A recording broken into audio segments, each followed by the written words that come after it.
એવી ગુજરાતી ન્યૂઝમાં આપનું સ્વાગત છે। બનાસકાંઠામાં બાલારામ પેલેસ ખાતે રોટરી ક્લબ દ્વારા આયોજિત પાલનપુર હાફ મેરેથોનનું જબરદસ્ત આયોજન કરવામાં આવ્યું।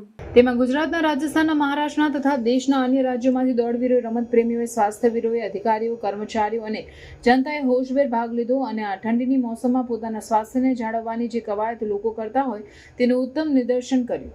દરેક શ્રેણીમાં 3000 મીટરમાં, 10000 મીટરમાં અને 21000 મીટરમાં લોકોએ ભાગ લઈને પોતાના સ્વાસ્થ્યને દોડનું કુવત બતાવ્યું। તેમાં 8-9 વર્ષથી લઈને 65 થી 70 વર્ષના માણસોએ પોતાનું દોડતી ક્ષમતાનું પ્રદર્શન કરાવ્યું। રોટરી ક્લબના જબરદસ્ત આયોજનના કારણે બહુ સફળ દોડવીરો લોકો સામે પ્રદર્શિત થયા। લોકોને પ્રોત્સાહન મળ્યું છે। આમાં બનાસકાંઠા પોલીસને પણ સહભાગી થવાનો અને જિલ્લાની સેવા આપવાનો મોકો મળ્યો।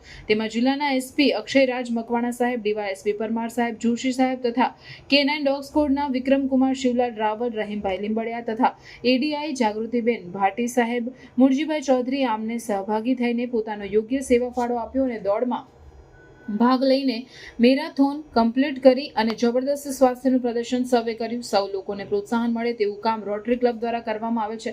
બાલારામ ખાતે જંગલમાં બહુ સરસ આયોજન કરવામાં આવેલ। ગુજરાત સરકાર તથા ભારત સરકારના પ્રોજેક્ટની જે સફળતા મળી છે તેનું ત્યાં જ જબરદસ્ત સુંદર પ્રદર્શન મળ્યું। બાલારામ પોલીસની પેલેસની સુંદરતા ઉડીને આંખે વળગે તેવી હતી। તેની બાજુમાં કર્મભૂમિ ફાર્મ હાઉસ તથા જયવીર ફાર્મ હાઉસ જેવી જોવાલાયક જગ્યાઓ પણ છે। ઉજાણી જેવું સરકારી સાહસ પણ છે અને હવે સરકારનું નવું સાહસ બાલારામ સફારી જેનું આયોજન સરકાર કરી રહી છે।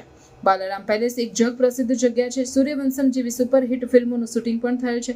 જીવનમાં એકવાર જોવા જેવી જગ્યા છે। તમે વારંવાર જોવા જાઓ તેવી ઈચ્છા થશે। વિક્રમકુમાર શિવલાલ રાવલ અને જોશી સાહેબને ખૂબ ખૂબ અભિનંદન। રિપોર્ટર શ્રવણ અગ્રવાલ।